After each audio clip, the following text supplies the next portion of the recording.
I caught my future mother-in-law mocking me in front of my friends, calling me a clueless, naive fool. I heard her before I saw her, that sharp, smug voice cutting through the hum of laughter like it owned the room. I didn't even realize they were talking about me until she said my name. Not just said it, dragged it through her teeth like it tasted sour. And I stood there frozen by the kitchen doorway, holding a plate of mini quiches like an idiot, listening to my future mother-in-law roast me alive in front of my own friends. She said I was sweet but clueless, that I had no idea how the real world worked. She said it with that smile she always wore, the one that made people think she was joking. But she wasn't. She never was.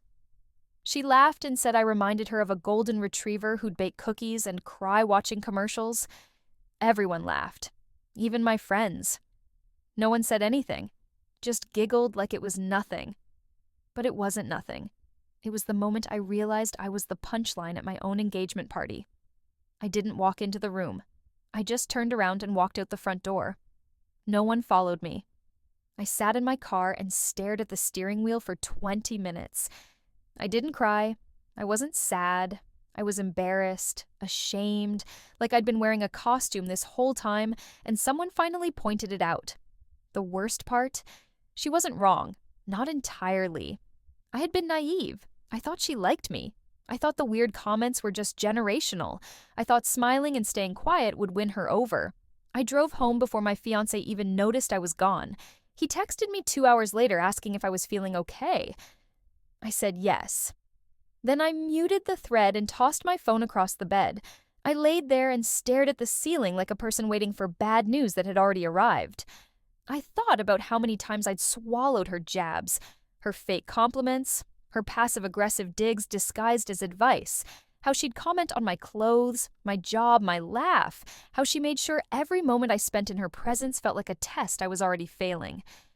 And I just kept smiling through it, like it was my job to keep peace. I wasn't raised to fight back. I was raised to avoid conflict, to be liked, to play nice. And she knew that. She saw it from day one and used it like a weapon. She made me feel small, then acted like I was paranoid for noticing.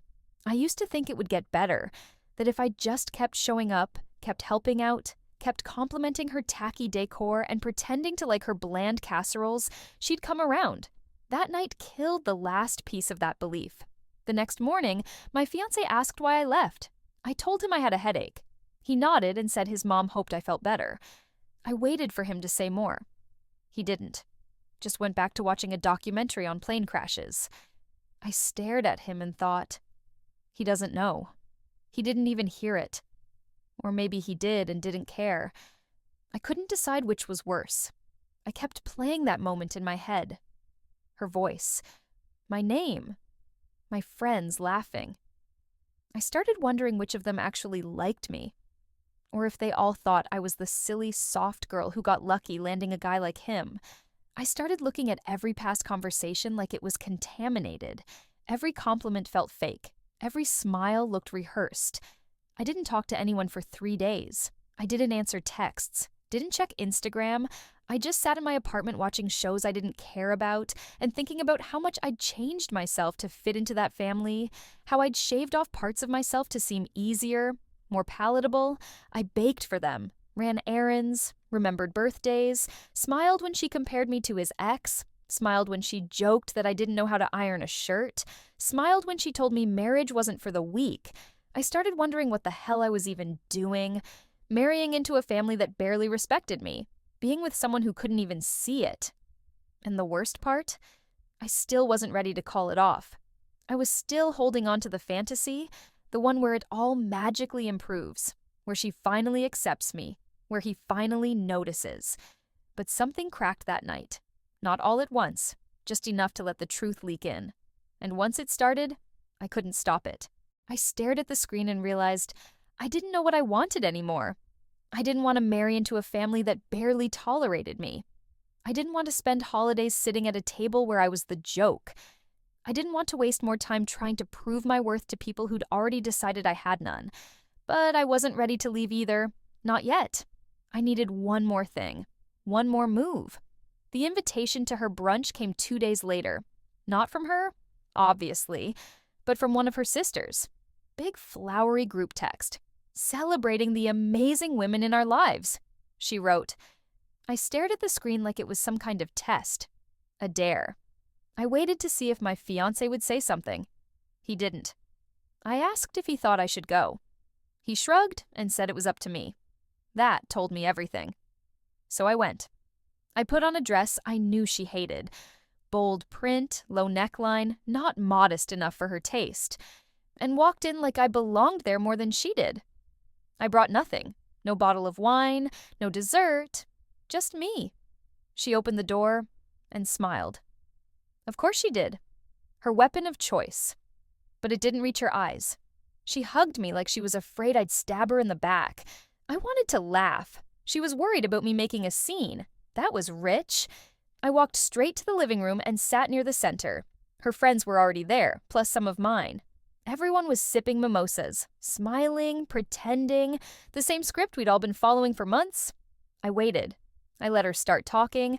She made her usual comments, how the flowers were fresh, how the recipe took all morning, how exhausted she was. Everyone nodded like it mattered. Then she started her story, the one she'd told at the engagement party, about how I was sweet but clueless, how I didn't know the difference between red wine and white until she educated me, how I once bought canned whipped cream instead of heavy cream and nearly ruined Thanksgiving. Everyone laughed again, but this time I didn't walk away. I didn't smile. I stood up, slowly, steady, no shaking hands, no second guessing. And I said it. Not loud, not angry, just clear. I told the whole room I'd heard her at the party. I told them I'd heard her call me a fool. I said it plainly. No drama, no build-up. I said I wasn't clueless. I was patient. And I was done. I looked at my friends and said I hoped they laughed because they were uncomfortable.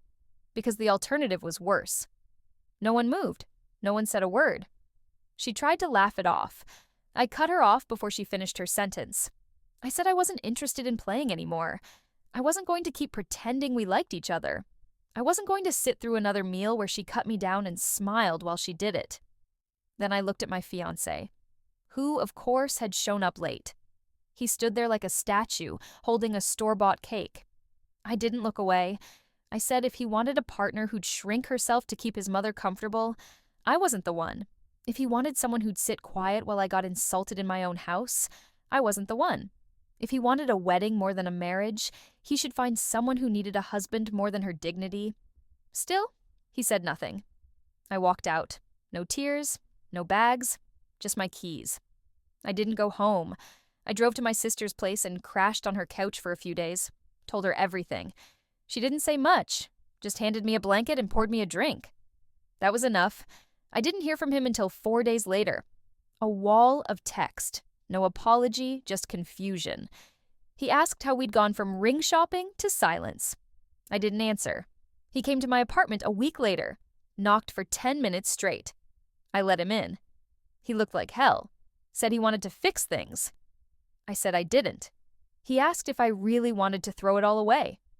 I said I didn't throw it away. I just stopped pretending it was something worth saving. He asked if I still loved him. I told him love wasn't the problem. That was the part that hurt. After he left, I packed up the framed photos, took the dress to a consignment shop, canceled the venue, told the florist to donate the deposit. Everyone had an opinion. My mother asked if I was sure.